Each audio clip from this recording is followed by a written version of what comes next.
Oke, anak sekalian, mari kita mulai belajar untuk membahas soal-soal tryout yang sudah pernah kalian kerjakan. Sebelumnya terima kasih karena kalian sudah mengerjakan soal-soal tryout dengan baik, walaupun ada sebagian yang nilainya kurang ya. Oleh karena itu kita bahas soal-soal yang sudah pernah kalian kerjakan. Oke, yang pertama ya, soal yang pertama. Sebentar. Oke, soal yang pertama, menurut Aristoteles, keadilan dibagi menjadi 5. Salah satunya adalah keadilan distributif, yang artinya.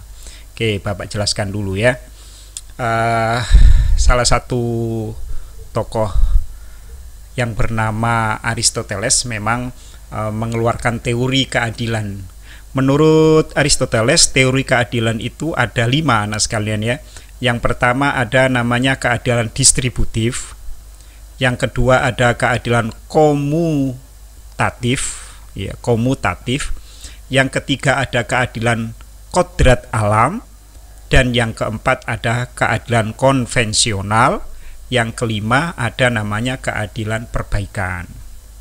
Nah, apa itu keadilan distributif? Keadilan distributif itu adalah memberikan sesuatu kepada orang lain dengan melihat jasa-jasanya. Jadi kalau ada orang yang memiliki jasa yang tinggi, maka akan mendapatkan imbalan yang lebih tinggi daripada orang yang kurang atau tidak melakukan. Contohnya begini, misalnya seorang direktur gajinya lebih tinggi dari kepala personalia, presiden gajinya lebih tinggi dari menteri, kepala sekolah gajinya lebih tinggi dari guru ya. Anak yang rajin belajar akan dapat nilai yang lebih tinggi tentunya dari anak yang kurang belajar dan lain sebagainya. Jadi siapa yang melakukan hal yang lebih maka akan mendapatkan lebih. Itu namanya keadilan distributif. Yang kedua ada keadilan komutatif. Keadilan komutatif itu adalah perlakuan atau melakukan atau memberi sesuatu kepada orang lain tanpa melihat jasa-jasanya. Artinya semuanya dianggap sama. Tidak ada yang kurang, tidak ada yang lebih, siapapun dia, gitu ya. Misalnya pemberian sanksi kepada seseorang tanpa melihat jasa dan jabatan. Siapapun yang korupsi ya akan dihukum. Siapapun yang mencuri akan dihukum.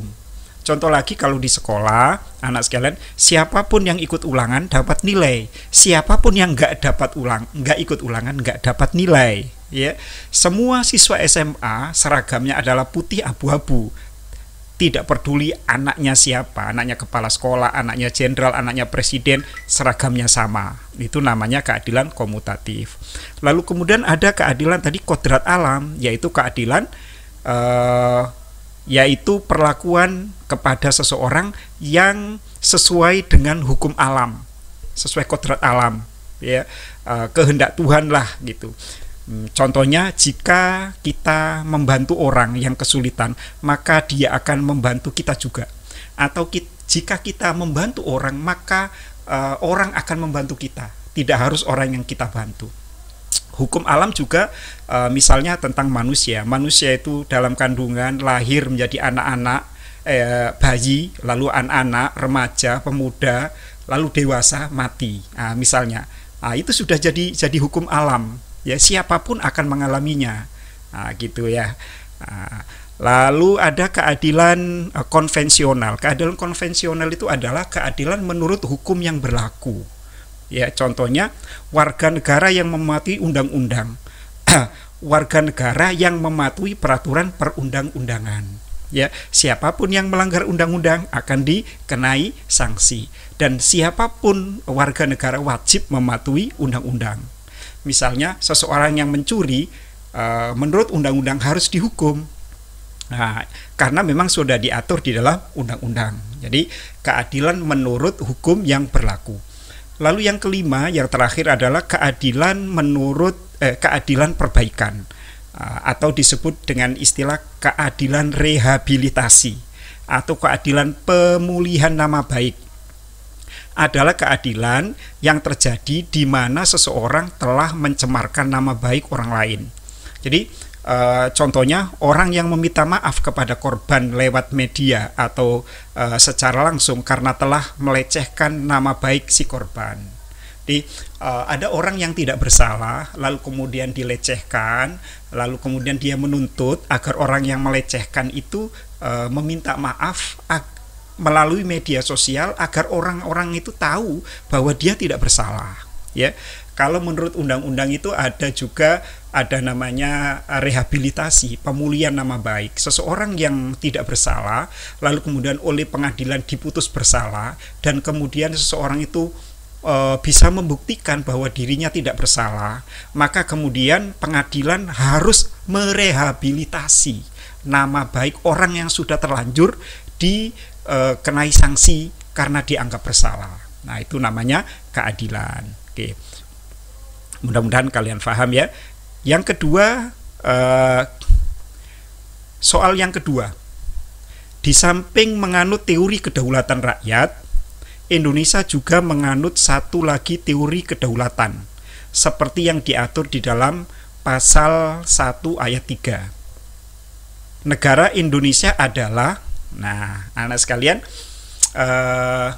macam-macam teori kedaulatan. Ini ada di kelas 10 ya, ada di kelas 10.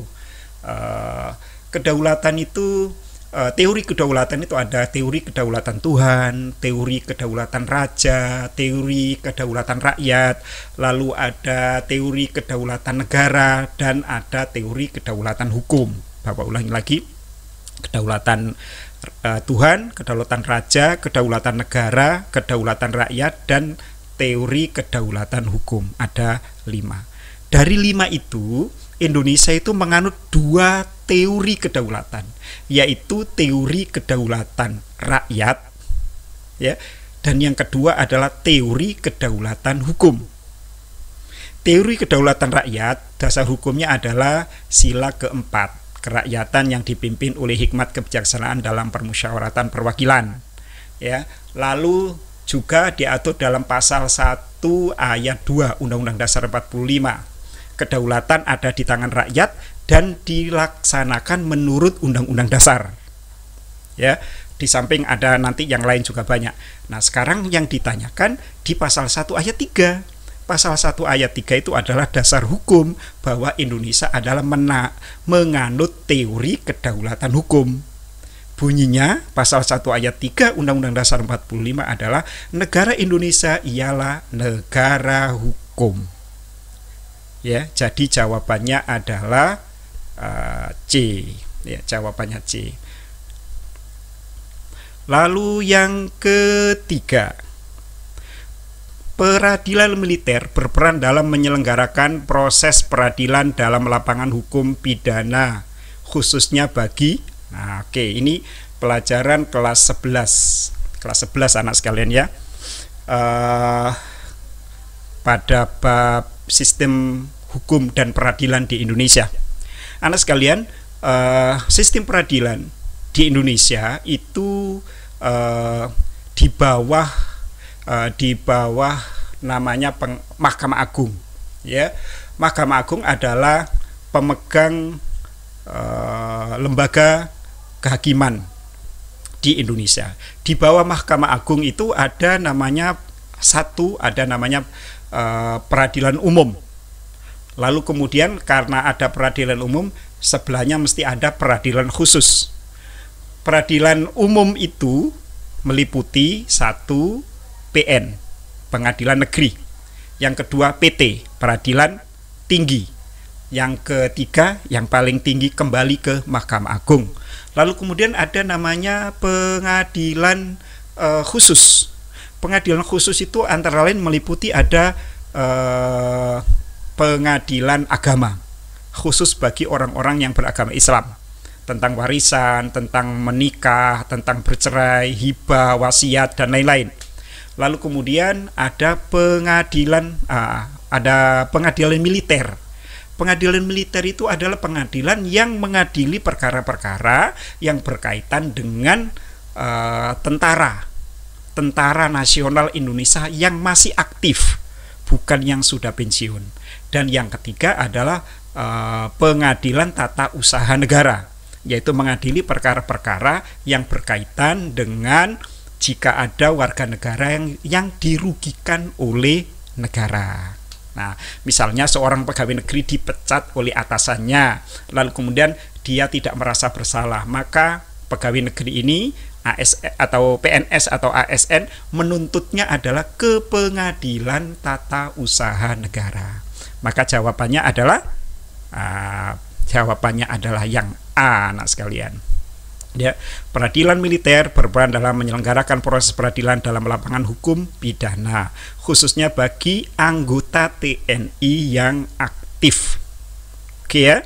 Lalu kemudian yang keempat, pernyataan di bawah ini yang merupakan pengertian hukum yang benar adalah hukum itu banyak pengertiannya anak sekalian, menurut ahli yang berbeda-beda. Kalau ahli hukum ya pandangannya dari sudut hukum, kalau dia ahli ekonomi ya hukum diartikan sebagai yang mengatur ekonomi.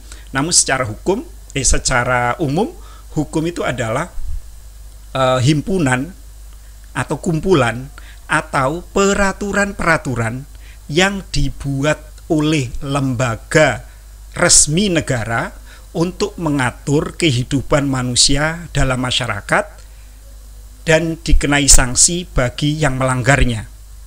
Ya, itu secara umum kesimpulan dari beberapa definisi hukum yang diberikan oleh para ahli. Nah, sekarang kita lihat manakah pengertian hukum manakah pernyataan yang benar. Yang A misalnya, peraturan yang berupa norma dan sanksi yang dibuat dengan tujuan untuk mengatur tingkah laku manusia dalam masyarakat. Kemungkinan ya. Yang B dulu, peraturan yang berupa sanksi yang diberikan kepada presiden. Tidak, jelas salah. Peraturan yang tidak tetap dan hanya bersifat tertulis untuk kedamaian masyarakat. Belum tentu. Peraturan yang tidak tetap dan hanya bersifat tidak tertulis. Tidak tertulis ini yang membuat salah. Peraturan yang tidak tetap, bersifat tidak tertulis dan tertulis untuk kedamaian. Biasanya hukum itu anak sekalian selalu tertulis ya, kecuali hukum adat. Maka jawabannya yang paling tepat adalah yang A. Oke ya, jawabannya yang betul adalah yang A. Oke, sekarang ke yang terakhir ya. Yang kelima, kriteria yang digunakan untuk menentukan situasi demokrasi dalam kehidupan suatu negara ditunjukkan oleh nomor berapa. Jadi ada kriteria suatu negara itu dikatakan sebagai negara demokratis atau tidak. Tentu saja itu adalah negara-negara yang melakukan prinsip-prinsip demokrasi. Oke ya, kita lihat. Perhatikan pernyataan di bawah ini: kekuasaan, keadilan, kesejahteraan, kebebasan, keselamatan. Nah, yang ditanyakan kriteria yang digunakan untuk menentukan situasi demokratis dalam kehidupan suatu negara ditunjukkan oleh nomor keadilan, kesejahteraan, demokrasi, ada kebebasan, dan ada keselamatan. Waduh, betul semua dong. Nah, berarti yang mana nih ya? Nah, kita lihat 2, 3, 4. 2, 3, 4. Ya, tentu saja keselamatan tidak masuk di dalam prinsip-prinsip demokrasi. Oke, untuk kali ini kita bahas 5 soal dulu. Selanjutnya dalam video berikutnya akan kita bahas soal-soal yang berikutnya. Sampai jumpa lagi.